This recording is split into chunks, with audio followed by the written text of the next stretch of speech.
आज मैं आपको बताने वाला हूँ कि आप किसी भी बूस्टर पंप वाली मोटर के बेरिंग कैसे बदल सकते हैं। तो इसके लिए यहाँ पे सबसे पहले ये जो मोटर है इसके पीछे का ढक्कन खोलना है और ढक्कन खोलने के बाद ये जो पंख है इसको आपको इस पिन को खोल के निकालना है।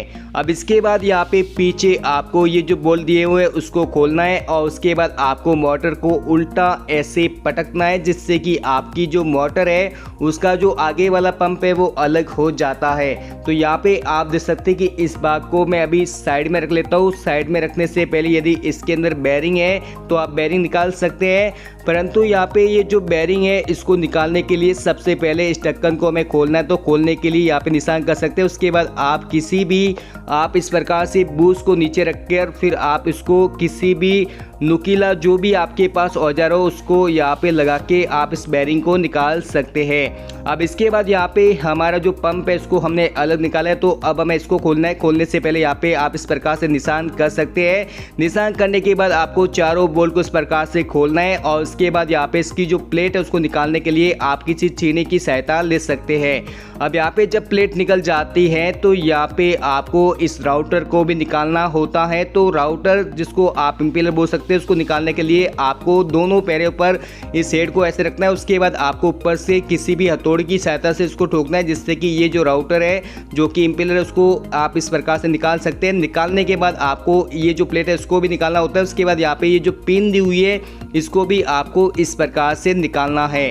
अब इसके बाद इसके अंदर ये जो लॉक है इसको आपको लॉक पकड़ की सहायता से निकालना है। उसके बाद आपको इसको उल्टा पकड़ना है जिससे कि ये जो आर्मेचर वो निकल जाता है और इसके बाद यहाँ पे आपको इसके जो बेरिंग है वो निकालने होते हैं। तो बेरिंग आप दो प्रकार से निकाल सकते हैं, या तो इस प्रकार से आप किसी भी नुकीली सहायता से, या फिर आपके पास कोई भी बेरिंग निकालने का कूलर तो आप उससे भी आप इसको निकाल सकते हैं।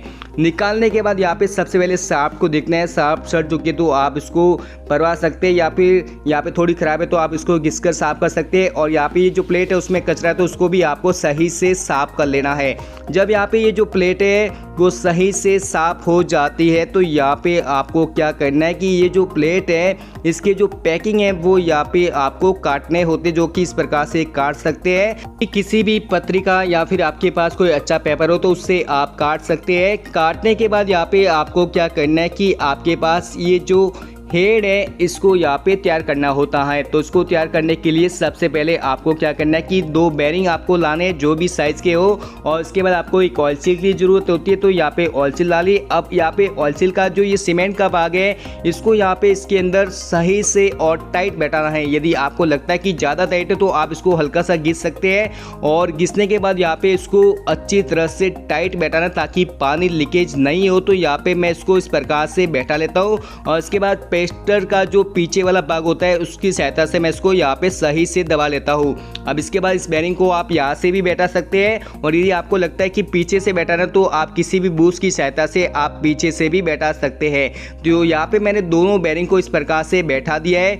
अब यहाँ पे हमें क्या करना है, इस शाफ्ट को हमारा जो हेड है इसके अंदर फिट करने के लिए सबसे पहले नीचे जो ऑयल सील के भाग पर हमें ये मिलता है उसको बैठाना है। उसके बाद यहाँ पे आपको इस आर्मेचर को इस प्रकार से पटकना है जिससे कि ये ऑटोमेटिक इसके अंदर फिट हो जाता है। फिर आप पीठ पर इसको टाइट रख के फिर आप अपनी ऑयल सील को इसके अंदर बैठा सकते हैं। ऑयल सील को आपको सही से दबा के बैठाना है। ज़्यादा लूज है तो यहाँ पे आप इस पर वाइसर वगैरह लगा सकते हैं, और वाइसर लगाने के बाद आप लॉक लगा सकते हैं। उसके बाद आपको पिन भी लगा लेनी है। अब यहाँ पे आपके पास जो पैकिंग कार्ड है उसको आपको ग्रीस में करके यहाँ पे जो आपने प्लेट है जिस प्रकार से निशान किए थे उसी प्रकार से आपको यहाँ पे लगाने। उसके बाद आपको इस प्रकार से फिट कर लेना है। उसके बाद यहाँ पे आपके पास जो इम्पिलर है इसको भी आपको इसी प्रकार से आपको फिट कर लेना है। जब यहाँ पे इम्पिलर फिट हो जाता है तो यहाँ पे आपको घुमा के देखना है कि आपका जो ये इम्पिलर है उसके अंदर ज़्यादा टाइट तो नहीं है। आपको ज़्यादा टाइट नहीं रखना है, और आपको आवश्यकता अनुसार इसमें और भी पैकिंग यदि लगाने तो लगा सकते हैं, क्योंकि ज़्यादा यदि इसमें टच हो रहा है तो आपको और पैकिंग काटने होते हैं। तो यहाँ पे मेरा बिल्कुल सही है तो यहाँ पे मैं ऊपर वाली प्लेट भी लगा लेता हूँ,